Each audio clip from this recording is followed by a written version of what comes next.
Morning friends, સૂક્ષ્મજીવો મિત્ર અને શત્રુ એનો ચોથો ભાગ આજે આપણે જોઈ રહ્યા છીએ અને સંભવિત આજે પૂરું કરી દઈશું. થોડો ખોરાકની જાળવણી વિશે અને એક નાઇટ્રોજન ચક્ર, આ બે વિશેની થોડી માહિતી લેવાની છે. આપણે ખોરાક ઝેરી કઈ રીતે થઈ જાય છે એની તો આપણે વાત થઈ ગઈ છે કે ક્યારેક ક્યારેક સૂક્ષ્મ જીવાણુ આપણા ખોરાકને બગાડતા હોય છે, જેને કારણે ખોરાકનો સ્વાદ, રંગ અને રૂપ બધું બદલાઈ જાય અને ખોરાક દૂષિત થાય અને એના કારણે ખોરાક ઝેરી બની જતો હોય છે.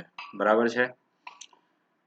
ખોરાકની જાળવણી બગડે ના એટલા માટે કઈ રીતે કરવી જોઈએ એની કેટલીક વાતો છે, પણ એ પહેલા આપને કહી દઉં છું કે આના પહેલાના 3 લેક્ચર જો તમે જોવા માંગતા હોય તો ચેનલની ઉપર જમણી સાઈડના આઈ બટન પર ક્લિક કરીને તમે બાકીના 3 એપિસોડ જોઈ શકો છો અને આજે એનો ચોથો ભાગ લગભગ છેલ્લો છે, એ પણ તમે રનિંગમાં જોઈ શકો છો. તો આગળ વધીએ તો ખોરાકની જાળવણી કઈ રીતે કરવી જોઈએ. તો તમને ખ્યાલ છે કે ફૂગના લીધે આપણો ખોરાક બગડે છે. સૂક્ષ્મજીવો આપણા ખોરાકને દૂષિત કરતા હોય છે. બરાબર. તો કેટલીક વાર આપણે એને જાળવણી કરવા માટે કંઈક ને કંઈક નુસ્ખા અપનાવતા હોય છે, પણ વૈજ્ઞાનિક રીતે એને કઈ રીતે આપણે હેન્ડલ કરીએ છીએ એ જોવાનું છે. નેક્સ્ટ પેજ ઉપર આપણે જવું પડશે એના માટે. તો પહેલી એવી પદ્ધતિ છે કે રાસાયણિક પદ્ધતિથી આપણે ખોરાકને જાળવણી કરવી જોઈએ.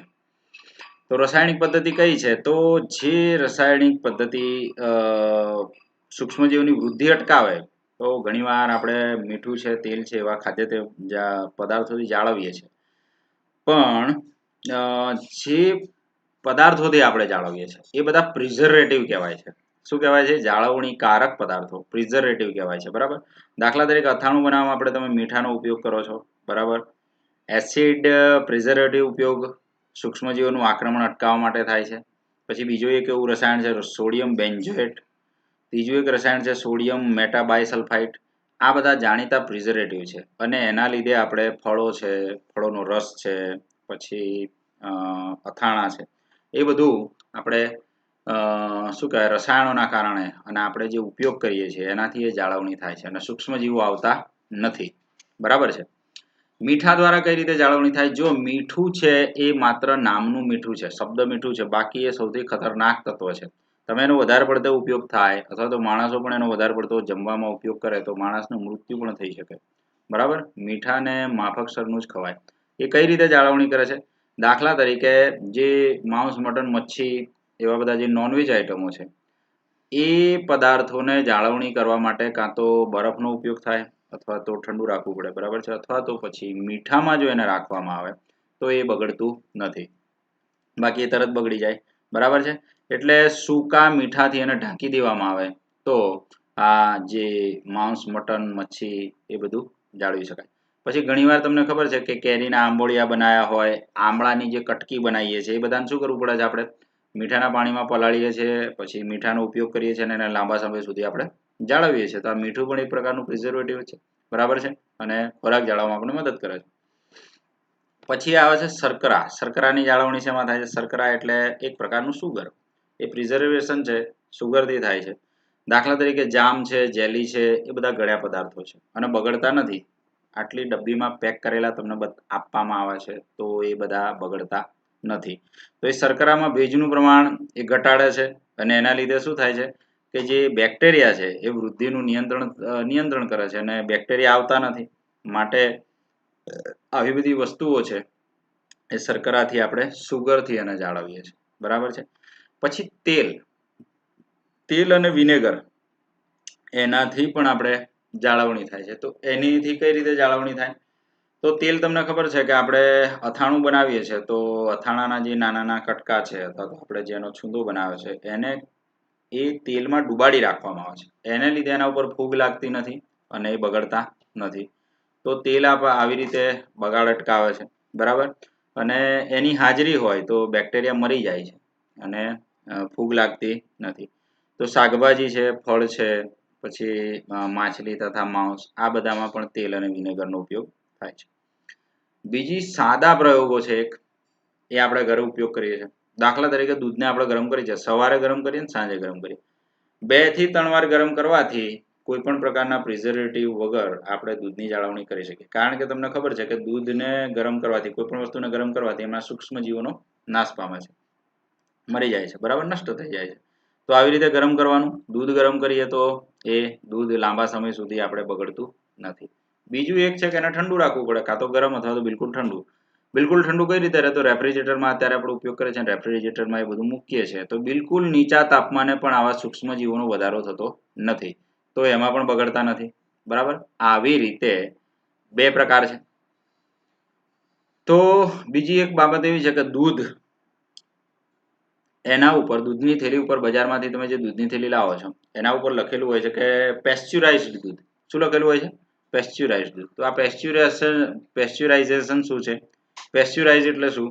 તો એને સમજવું જોઈએ કે એક પ્રકારની એક વૈજ્ઞાનિક પ્રક્રિયા છે કે જે દૂધની જાળવણી માટે કરવામાં આવે છે. ડેરીમાં દૂધ ભરેલું હોય, લાંબો સમય એને તમે શું કહેવાય રાખી ન શકો તો બગડી જાય, ગ્રાહકો સુધી પહોંચતા પહોંચતામાં બગડી જાય. તો એ ન બગડે એના માટે શું કરવામાં આવે? પેસ્ચ્યુરાઇઝ કરવામાં આવે. તો પેસ્ચ્યુરાઇઝ શું છે? તો તેને સૂક્ષ્મ જીવોથી દૂર કરવાની જે પ્રક્રિયા છે ટાળવાની, બરાબર, સૂક્ષ્મ જીવો ના આવે, બેક્ટેરિયા ના આવે એ માટેની એક પ્રક્રિયા છે. તો એના માટે શું કરવું પડે? દૂધને એક 70 સેન્ટીગ્રેડ એક તાપમાને ગરમ કરવાનું અને પછી તરત જ એને ઠંડુ કરી દેવાનું. આ બે પ્રક્રિયા એક સાથે કરવામાં આવે. આવી જે પ્રક્રિયા હોય એટલે એમાંથી સૂક્ષ્મ જીવો છે એ ગરમ થવાથી પણ નાશ પામે અને ઠંડુ થવાથી પણ નાશ પામે. એટલે બંને પ્રકારમાં જીવતા બેક્ટેરિયા હોય તો એનો નાશ થઈ જાય. તો આવું જે દૂધ પેક કરવામાં આવે છે પેસ્ચ્યુરાઇઝેશન વાળું દૂધ કહેવાય. અને મતલબ કે એમાં માઇક્રોબ્સ, સૂક્ષ્મ જીવો રહેતા નથી, બરાબર છે. તો પેસ્ચ્યુરાઇઝેશન આટલી નાની પ્રક્રિયા છે, એ ડેરીમાં થાય છે, તમારે જોઈ શકો છો. સંગ્રહ અને પેકિંગ, એને કઈ રીતે મૂલવવાનું છે કે તમને ખબર છે કે સૂકો મેવો એર ટાઈટ બરણીઓમાં અત્યારે કંઈક ને કંઈક ભરવામાં આવે છે. શાકભાજી પણ ભરી શકાય છે, કંઈક ને કંઈક ખાવાની વસ્તુઓ અથવા તો સૂકો મેવો, જેને ફૂગ લાગતી હોય એવી વસ્તુઓ એર ટાઈટ બરણીઓમાં પેક કરીને અથવા તો કોઈ પણ એર ટાઈટ પ્રકારનું વસ્તુ હોય એમાં ભરવામાં આવે તો એ સારી રીતે ચાલી શકે, કેમ કે એમાં ભેજ ના જાય, હવા ના જાય એટલે બગડે નહીં, બરાબર છે. તો આવી રીતે પણ એને જાળવણી કરી શકાય. એક બીજો મુદ્દો છે નાઇટ્રોજન ચક્ર અને નાઇટ્રોજનનું સ્થાપન. એ આ ચેપ્ટરનો છેલ્લો મુદ્દો છે, એને આપણે શીખવાનો છે, બરાબર છે. તો છઠ્ઠા અને સાતમામાં એક રાઇઝોબિયમ કરીને બેક્ટેરિયા વિશે તમને શીખવવામાં આવ્યું છે. રાઇઝોબિયમ એક બેક્ટેરિયા છે, બરાબર. તો એ શું કરે છે કે રાઇઝોબિયમ બેક્ટેરિયા છે કે સિમ્બીકુળની જે વનસ્પતિ છે એમાં નાઇટ્રોજનના સ્થાપન કરવામાં મદદ કરે છે. રાઇઝોબિયમ જે બેક્ટેરિયા છે એ શું કરે છે? આ નાઇટ્રોજન ચક્રને ચલાવવામાં અને વનસ્પતિમાં એનું સ્થાપન કરવામાં મદદ કરે છે. હવે આ જે રાઇઝોબિયમમાં સિમ્બીકુળની વનસ્પતિ છે એની મૂળ ગંડિકાઓમાં એ વસવાટ, એટલે એનું રહેઠાણ ત્યાં છે અને એ જમીનમાં છે, તો ત્યાંથી નાઇટ્રોજનને સ્થાપન કરવાનું કામ કરે છે. વાલ અને વટાણા જેની સાથે સહજીવી સંબંધ ધરાવે છે, બરાબર. નાઇટ્રોજનનું સ્થાપન કઈ રીતે થાય છે? દાખલા તરીકે વીજળીનો ચમકારો થાય તો વાતાવરણમાં નાઇટ્રોજનનું સ્થાપન થાય છે, બરાબર છે. પ્રાણીઓ અને વનસ્પતિ સીધું નાઇટ્રોજન લઈ શકતું નથી, બરાબર. એ સીધું નાઇટ્રોજન લઈ શકતા નથી, તો એને આપણે નાઇટ્રોજન ચક્રની મદદથી આપણે સમજવાનો પ્રયત્ન કરશું કે કઈ રીતે એ થાય છે, બરાબર. તો અહીંયા ચિત્ર પણ આપેલું છે. એક સિમ્બીકુળની વનસ્પતિના મૂળ છે ને મૂળ ગંડિકાઓમાં રાઇઝોબિયમ નામના બેક્ટેરિયા છે જે આ નાઇટ્રોજન ચક્રને ચલાવવામાં મદદ કરે છે અને એનું સ્થાપન પણ કરે છે. તો તમે જો સમજી શકો છો કે સૌથી વધારે વાયુ કયો છે? નાઇટ્રોજન છે, બરાબર. એકદમ ઠંડો વાયુ છે. અત્યારે જે શું કહેવાય જે આપણા વાતાવરણમાં 78% એટલે 78% નાઇટ્રોજન વાયુ છે. આ બધા સજીવોને એની ઘટક જરૂરી છે, પણ આપણે સીધો શ્વાસમાં જેમ આપણે ઓક્સિજન લઈએ છીએ એવી રીતે નાઇટ્રોજન લઈ શકતા નથી. પણ એનું સંયોજન અથવા તો એનું બંધારણ બદલાય તો આપણે એને ઉપયોગમાં લઈ શકીએ છીએ, પણ એ કંઈક ને કંઈક એના ફેરફાર થયા પછી. તો કઈ રીતે થાય છે? દાખલા તરીકે આપણી જરૂરિયાત ક્યાં છે? તો પ્રોટીનમાં, ક્લોરોફિલમાં, પછી ન્યુક્લિક એસિડમાં, વિટામિન્સમાં, બધી જ જગ્યાએ નાઇટ્રોજન ક્યાંક ને ક્યાંક છે. પણ પ્રાણીઓ પછી વનસ્પતિ એ સીધો એનો ઉપયોગ કરતું નથી. પણ શું થાય છે કે ભૂમિમાં રહેલા જે બેક્ટેરિયા હોય છે એમાં નીલ, હરિત, લીલ વાતાવરણમાં જે નાઇટ્રોજન રહેલું છે એનું સ્થાપન કરે છે. ક્યાં? જમીનમાં. અને એ જમીનમાં એનું સ્થાપન થાય છે, પછી એનું નાઇટ્રોજનના ક્ષારોમાં એનું રૂપાંતર થઈ જાય. જમીનની અંદર સ્થાપન થયા પછી શું થાય છે? એના જુદા જુદા ક્ષારોમાં એનું રૂપાંતર થાય. પછી એ જે વનસ્પતિ છે એ નાઇટ્રોજન, એ આ મેં અહીંયા સિમ્બીકુળની વનસ્પતિ બતાવી છે એવી રીતે એ જે છૂટો પડેલો નાઇટ્રોજન જે વિવિધ સ્વરૂપે સંયોજન રૂપે ત્યાં પડ્યો છે એ આવી રીતે વનસ્પતિમાં આવે છે, બરાબર છે. અને એને પછી પ્રાણીઓ જે તૃણાહારી પ્રાણીઓ છે અથવા તો શાકાહારી પ્રાણીઓ છે એ વનસ્પતિનો ઉપભોગ કરે છે અને એમનામાં આજે આપણે નાઇટ્રોજન અંગેના કેટલાક જે આવશ્યક તત્વો છે એ આપણે એમાંથી મેળવીએ છીએ, બરાબર. તો આવા મૂળ તંત્ર દ્વારા પણ થાય છે. પછી આ શોષાયેલા નાઇટ્રોજનનો ઉપયોગ પ્રોટીન તેમજ અન્ય સંયોજનોના સંશ્લેષણ માટે કરે છે.